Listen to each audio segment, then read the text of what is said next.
డిస్టిక్లో దాదాపు వారం రోజుల నుంచి అన్ని మండలాల్లో కూడా అధికారులు జేసీ గారు, కలెక్టర్ గారు అందరూ కూడా మరి ప్రభుత్వం చేపట్టినటువంటి రేషన్ కార్డ్స్ మరి ఇవ్వడం జరుగుతుంది. దాంట్లో భాగంగా ఎవరైతే కాంగ్రెస్ పార్టీకి ఇన్ఛార్జ్ ఉన్నటువంటి సామ్నాయ గారు ఆయన ఏమంటున్నాడు, మొన్న కూడా ప్రతి మండలికి ఇచ్చిన తర్వాత అధికారులు ఇచ్చిన తర్వాత ఈయన వచ్చేసి కార్డులు మళ్ళీ గుంజుకొని అందరి దగ్గర ఫోటోలు తీసుకొని ఈయన చేతుల మీద ఇచ్చుకొని అధికార ప్రోగ్రాంలో వచ్చేసి ఇచ్చేసి ఆయన చేసే కార్యక్రమం ఆయన చేస్తున్నాడు. మేము ఎవడో కూడా పట్టించుకుంటలేము. కానీ ఈరోజు మేము మాట్లాడుతున్నాం. ఆ రోజు ఏవైతే మేనిఫెస్టోలో చెప్పారు, ఇప్పుడు అధికారులతో ఏం చెప్పిస్తున్నారు? జేసీ గారు ఏమన్నా గత ప్రభుత్వం ఇవ్వలేదు, మరి చాలా రోజుల నుంచి ఇస్తున్నారు ఇప్పుడు అని చెప్పేసి మేమన్నాం. గత ప్రభుత్వం కూడా ఇచ్చింది, ఎందుకు ఇవ్వలేదు? వాళ్ళ మేనిఫెస్టో పెట్టారు కాబట్టి కాంగ్రెస్ మేనిఫెస్టోలో రేషన్ కార్డు కావచ్చు, పెన్షన్స్ కావచ్చు అవి ఇస్తామన్నారు కాబట్టి మరి ఇస్తున్నారు. దాంట్లో తప్పేముంది? వాళ్ళు చెప్పినాయి కదా మాటలు, అవి హామీలు ఇచ్చినాయి కదా. మరి దాదాపు ఒక 100 హామీలు ఉన్నాయి. 100 హామీలలో మరి ఒక్క రేషన్ కార్డు ఇవ్వగానే కాదు కదా. మేము ఎవరేమంటలేము. ఇక్కడ వచ్చి రౌడీ రిజన్గా చేస్తున్నాడు వాడు. వాళ్ళు వెళ్ళాము 10 సంవత్సరాలు 2 సార్లు ఎమ్మెల్యేగా ఉన్నది బీఆర్ఎస్ పార్టీలో. ఇవాళ కేసీఆర్ గారిని ఇష్టపచ్చినట్టు తిడుతుంది. వీడు వచ్చేసి ఎక్కడంటే అక్కడ చెల్లమ్మని మా మీద పెత్తనం చేస్తున్నాడు. నువ్వెవరు అంటున్నాడు నన్ను.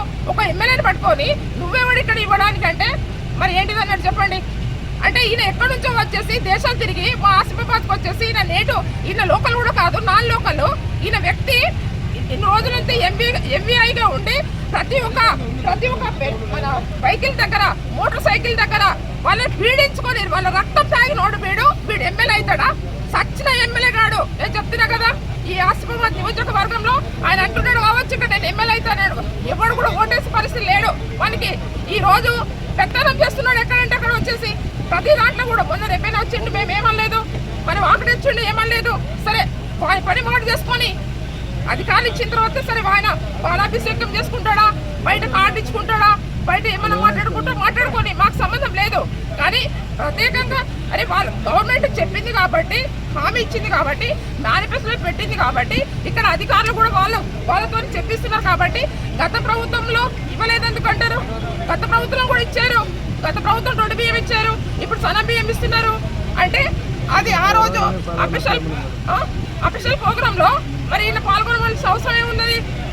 ఇప్పుడు ఏ పార్టీలు ఇక్కడ లేరా? ఇంకా పార్టీ సీనియర్ నాయకులు లేరా? వీడు తుడుము కదా. ఎక్కడి నుంచో వచ్చేసి వాడు ఎక్కడి నుంచో వచ్చిండు అక్కడ తరిమి కొడతాం. చెప్తున్నా కదా వానికి. ఏమనుకుంటున్నాడు ఆయన? తరిమి కొడతాం. ఇక్కడ ఉండేది పుట్టింది మేము, ఇక్కడ పెరిగింది మేము. ఇక్కడ వీడు ఎక్కడి నుంచో వచ్చి దేశాలు తిరుక్కుంటా వీని పెళ్ళానేమో 10 సంవత్సరాలు మా బీఆర్ఎస్ పార్టీలో మరి కేసీఆర్ గారు పాపం దేవుడు లాంటి వాడు, తండ్రి లాంటి వాడు. వీని పెళ్ళం ఇష్టం వచ్చినట్టు మాట్లాడుతుంది అక్కడ. అంటే వీళ్ళ జాగిలా వీళ్ళది.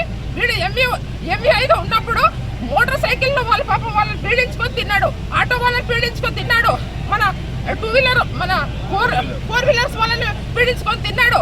అట్లాంటి తిన్న వ్యక్తికి ఇవాళ ఇక్కడ ఓటేసి గెలిపిస్తారా? ఇవాళ నేను కాంగ్రెస్ పార్టీ వాళ్ళకి ఒకటే చెప్తున్నా, నేను మీరెవరు మాట్లాడుతున్నారు అంటున్నాడు. ఒక ఎమ్మెల్యేని పట్టుకొని మీరెవరు మాట్లాడుతున్నాడు అంటే అదే నా సంస్కారం అనేది. ఇష్టం వచ్చినట్టు అక్కడ ఎమ్మెల్యే సిగ్గు లేదని మాట్లాడుతున్నాడు. వీడెవడో సిగ్గు లేకుండా మాట్లాడేది. ఇక్కడ వచ్చేసి ఇక్కడ అధికార మీటింగ్ లో మీరు మంచిగా మాట్లాడితే మేము కూడా మాట్లాడతాం. గతంలో తీయవలసిన అవసరం లేదు. గత ప్రభుత్వం ఏం చేసిందో అందరికి తెలుసు.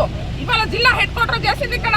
ఇవాళ 10 నిమిషాల్లో అందరు పోయి కలెక్టర్ ఆఫీస్ లో ఇవాళ అందరు కూడా సమస్యలు పరిష్కారం చేస్తున్నారు. ఇవాళ ఎస్పీ ఆఫీస్ కానీ, మెడికల్ కాలేజ్ కానీ, హాస్పిటల్ కానీ ఇది ఎవరు తెచ్చిండు? నువ్వేం చేసినావు అని నన్ను అడుగుతున్నాడు. వీడు దొంగనా కొడుకు, ఎక్కడి నుంచో వచ్చిన వలసగాడి కొడుకు. వీడేం చేసిండు ఇక్కడ? వీడు పీడించుకొని ప్రజల్ని తిన్నాడు తప్ప కానీ వీడు ఏం చేస్తుండు చెప్పండి? నేను ఒకటే అడుగుతున్నా.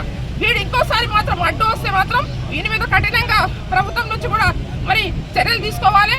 వాని హక్కులు వాళ్ళు ఉంటున్నాయి. మరి పార్టీ ఇన్ఛార్జ్ అయితే పార్టీ ఇన్ఛార్జ్ ఆయన కార్యక్రమాలు చేసుకొని మేము కాదని లేదు. కానీ ఇంకోసారి మాత్రం మా జోలికి వస్తే మాత్రం ఖబర్దార్. ఒక ఆదివాసీ మహిళ మీద ఇవాళ దాడి చేయడానికి పట్టుకొస్తాడా?